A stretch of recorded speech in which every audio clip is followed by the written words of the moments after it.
Hi, John here again, and welcome back to another edition of Clear the Kallax. In case you're not familiar, Clear the Kallax is where I'm having issues clearing my Kallax, making room for new games that are coming in. Something's got to go. I need your help telling me what. So we've already done one of my Kallax shelves. We're about to start on Kallax B, I guess we'll call it. And we'll just go from top shelf down to bottom shelf. Let me know what you think in the comments. All right, once again to help me, I've got my handy laser pointer, and we're just gonna go start with the top of the shelf and then the next shelf down. We'll just go through each game here, starting with Shogun that I have in the back. That's from the Game Master series from the 80s. It's a classic original one from the 80s that you can actually find me doing an unboxing of it on an earlier episode. So please go back and look at that on one of my unboxings where I show you the Shogun all completely unpunched and put together. It's really cool. The next one, so that's probably not going anywhere. I want to get that played. Still haven't played it yet. The next one up there is Bad Company, which is part of the new hotness. It's going to be, at this point, it's already been featured in one of our shows where we talk about it in Hot or Not. And I like that game, so it's probably not going anywhere, but let me know your thoughts on it. And so then we'll get down to shelf B1 here, where we've got Guild of Merchant Explorers. That's a really cool game that I got last year. I've only played it a couple of times, and it's like a puzzly. It plays like a verb and verb, as we call it, almost like a roll and write. And recently, actually, on a show, we talked about, are there any games that are literally multiplayer solo? I hadn't thought about it at the time, but that one is multiplayer solo. That literally is, because nothing that you do on your board affects anyone else. So that you're basically just playing your own board. Everybody's playing the same card that flips over. You're playing it your own way on your own board. So, but it's a fun game nonetheless. Guild of Merchant Explorers. Next up to it, this might be a candidate, Black Orchestra. I bought this in 2020 when everything got locked down and I needed something to play by myself. And so it's a co-op game that you can play one player. And it's a really cool theme where you're trying to kill Hitler during World War II and stop the war. And it uses real people from history. And really cool game. I've played it several times by myself, but I've never played it since everything opened back up. So maybe that's a candidate. Nothing Personal is a really cool, right into my wheelhouse, a gangster theme game. Plays up to 5 players, and it plays a little long, but it's really thematic and really fun when you get into it. And if you have the right people, it becomes like a Survivor almost kind of mentality where you have teams versus teams, and you're trying to get people over to your team by giving them a better deal. So Nothing Personal is a pretty cool one. Then there's Quartermaster General World War II. Looks really cool. It's a game that I got fairly cheap, and I always thought it looked neat, and I wanted to play it. It's a card-driven World War II game where you can play it up to 6 players. Everybody can play as a nation, and it looks really cool. Everybody's got their own deck, and so their cards are going to come out and do completely different things. And looks really fun, but once again, I've never gotten it played, so that might be a candidate. Then we have our Stonemaier shelf here. I believe these are all my Stonemaier games. We've got Red Rising. Got it not too long ago, and I've only played it a couple of times. I really like it, though, but is it something I need? We'll find out. Wingspan, one of my favorites, not going anywhere. So, but please leave in the comments if you think it should. That'd be all right. Between Two Cities is another one that we just recently talked about on the show.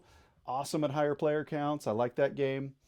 Libertalia, it's the remake of Libertalia, Winds of Galecrest, where the theme doesn't look as cool as the original, but the game is awesome. And then over here we've got some Thunderstone games or Thunderworks games. Tenpenny Parks, one of my favorites from the last couple years. So that's probably not going anywhere. I haven't ever tried. I didn't notice it played one player, so maybe I should try the one player version of that. I've never tried that before. I guess it has the Automa version, as does Cape May apparently. Cape May, another one. I thought I was going to get that played this last weekend. Didn't happen. Still need. I've had them both the same. I got them both at the same exact time, but Tenpenny Parks has probably been played at least 10 penny times. But Cape May is yet to be played. New York Zoo. That's a favorite of my wife. Not crazy about it. She loves it. Probably gonna have to stay in the collection. Then we got Bootleggers, which looks really cool. It's an older game. I got it in a trade, and I've never played it. I've upgraded well, not upgraded, but it comes with little trucks that have molded numbers on them that you can't see, and I put stickers on them so you can see the numbers. But it's kind of cool. You have actual trucks that will carry crates of hooch when you're trying to bootleg. So that is it for shelf B1. Now let's head to shelf B2. All right, moving on to shelf B2, the second shelf of this Kallax. Starting on the left side there, we've got Aquatica, which that's the Dice Tower Essentials Edition, which is supposed to be a little bit better. I love Aquatica. It's a lot of fun. I'm actually wanting to get the Cool Waters expansion to make it even better, and I'll play another player. So Probably not going anywhere. Black Fleet is probably one that needs to get out of the collection. I think it's worth a little bit now. I paid very little for it, and it's gone out of print, and it's apparently quite collectible. So I'm sure I could get many times what I paid for it. So that one's probably going to go, but let me know what you think about that. Catan, it's a staple in a collection. I got to keep Catan. Sorry. The River. I don't know if you've ever played The River, but it's not a bad little worker placement game. You can usually find it fairly cheap like I did. I've only ever played it with my wife at 2-player, but I would interested to see what it's like at 4. It might be pretty cool, but there's a lot of cool elements to it. I mean, it's not intense. It's a pretty easygoing little worker placement game. Pretty basic, but fun. Great components because it's Days of Wonder. So, a fun little game there, but it's one that maybe we could get rid of.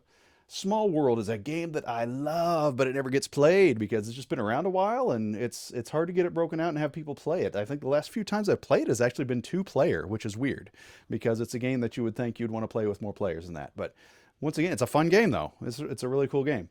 Ethnos, we've talked about the beautiful game that is Ethnos on our show many times, despite how hideous it looks, and that I'm usually one of the people that really wants a game that looks good. It's actually one of the games I played early on in the hobby when I started expanding what games I like to play, and I fell in love with it then. So I love Ethnos. The simplicity and the strategy involved in it is amazing. Seven Wonders Architects is, I know most people think Seven Wonders is a gateway game. Seven Wonders Architects is even more of a gateway game. So I really like it because it's 2 to 7, but it's not a party game, and it's fun to play. It's got really cool components, so it's probably not going anywhere. Four Gardens. I don't know if you've ever played Four Gardens before. It's a 4-player game. Well, 2 to 4, and it will never be more than that because you've got this pagoda in the middle of the table that has to face you, and whatever it's facing you is what you get as far as the resources go. So beautiful game. You're making little watercolor paintings of landscapes, and it's really cool. Really would like to hang on to it. Tell me what you think. The Isle of Cats is a really, I don't know, that's one I'm probably on the fence about, to be honest with you. I like it, but the theme does nothing for me. I don't like cats necessarily. It's not necessarily a very beautiful game. I think it probably needs more plays before I decide to get rid of it, though. I enjoy playing it. It's not a bad game. Dinner in Paris, or Dîner en Paris, as we call it.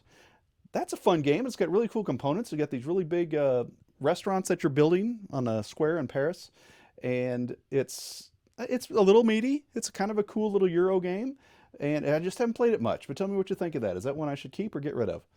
And then moving on, we've got the Picture Perfect section where we've got the base game of Picture Perfect. I've got the Movie Star expansion. I've got the Pickpocket expansion. I've not played either of the expansions yet. They just came. You might notice they in another video I have in an unboxing in a box that they came in. But that's what I've got on shelf B2, and that's going to wrap up this episode. All right, that's going to do it for this edition of Clear the Kallax. Please let me know in the comments below what you think I should do. I'm in a conundrum here, so I need your help. Until next time, we'll see you around the board.